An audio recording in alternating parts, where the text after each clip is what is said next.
제 349강 제목은 움직임의 방향. 뭐 달리 이야기하면 운동의 방향, 그렇게 할 수 있습니다. 사람은 방향을 갖는다라고 하는데 그거는 옳은 말이 아닙니다. 인생에는 방향이 없어요.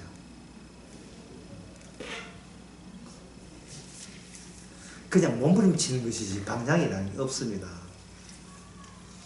왜 그러냐면, 왜 인간은 방향이 없냐면 본인이 중심점을 이미 장악하고 있기 때문에, 세상의 중심점을 본인이 접수하고 있었거든요. 그러면 원에서의 원점은 방향이라는 게 없어요.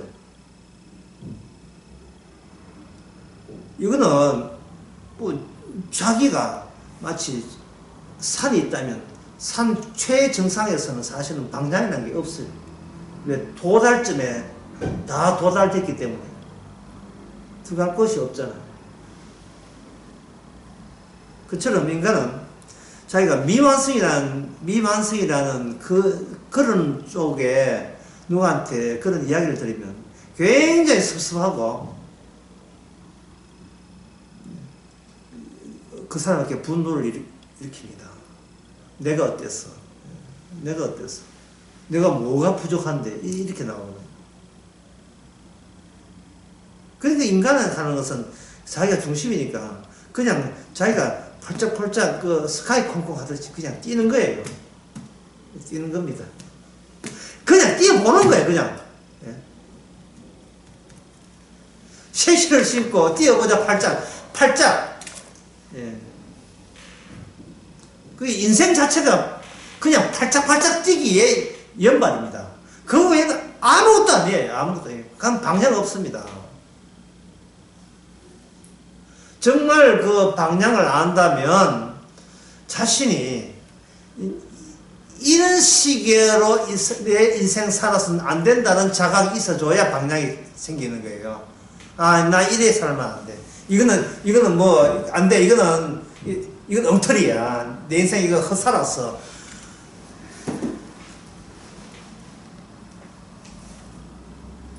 이런 삶은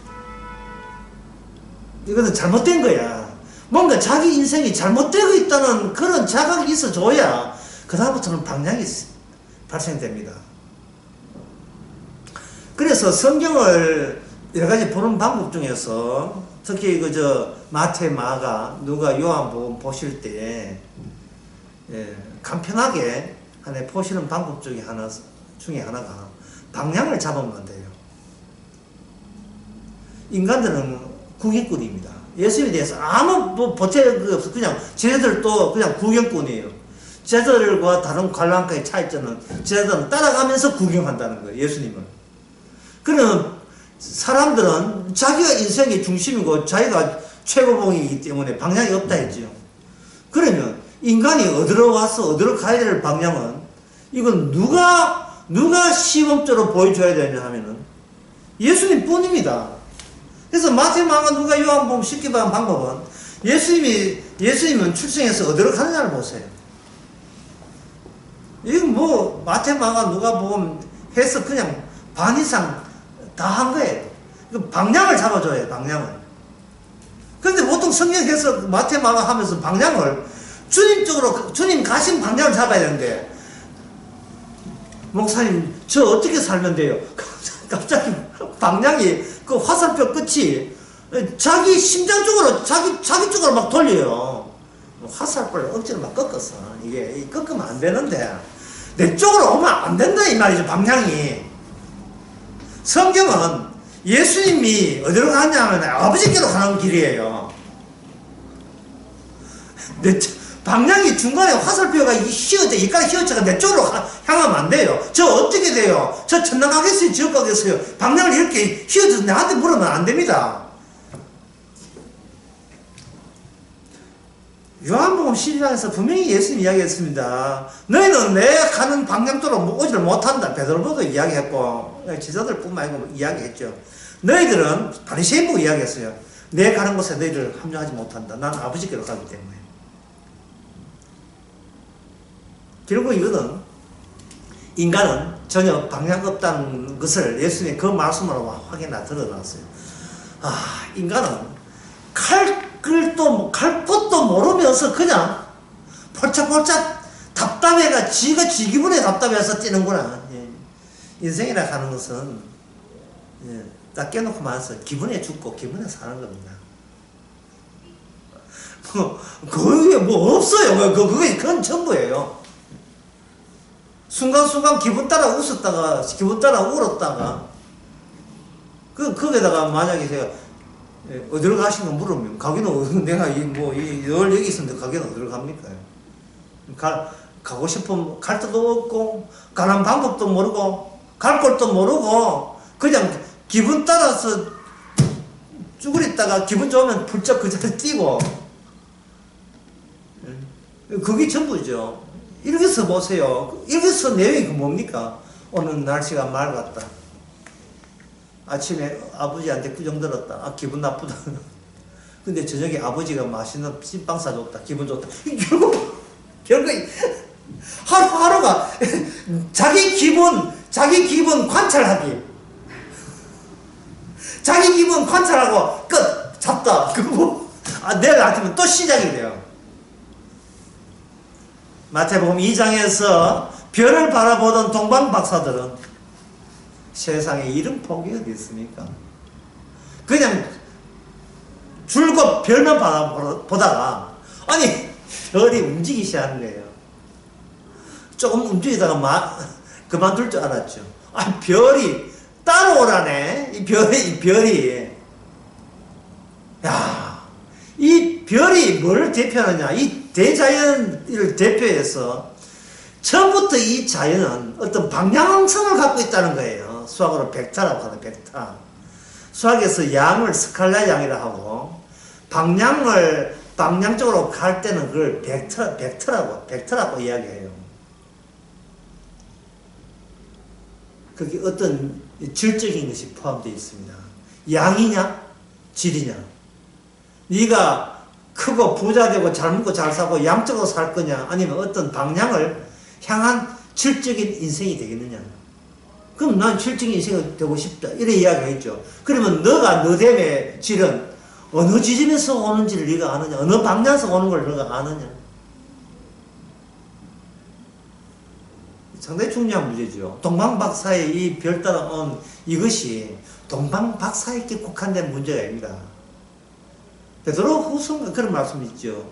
베드로가 하는 말이 내 마음에 샛별이 떴다. 샛별은 방향을 이야기하는 겁니다. 샛별이 뜬 그곳이 네가 영원히 안식해야 될 그곳을 하나님께서 성령을 통해서 주를 통해서 내게 알려줬다라는 것입니다. 그게 먼저 변호사 이야기를 이야기하면서 그때 이야기했죠. 자, 동방박사가 방향성을 갖습니다. 이 방향성이라는 게 왜 중요하냐 하면 하루하루 일과에서는 사적인 자기 기분에 웃고 기분에 우는 그 사적인 것을 깨끗하게 이게 표백해버려요. 사람이 어떤 방향을 바라볼 때는 지금 내가 얼마나 수입이 한 달 얼마나 수입이냐 도대체 나가 잘날 수 있는 어떤 거리가 얼마나 많은 나는 챙기고 있느냐를 그걸 표백해버려요. 그걸 하얗게 탈색시켜버립니다. 그딴 게 의미가 없어요.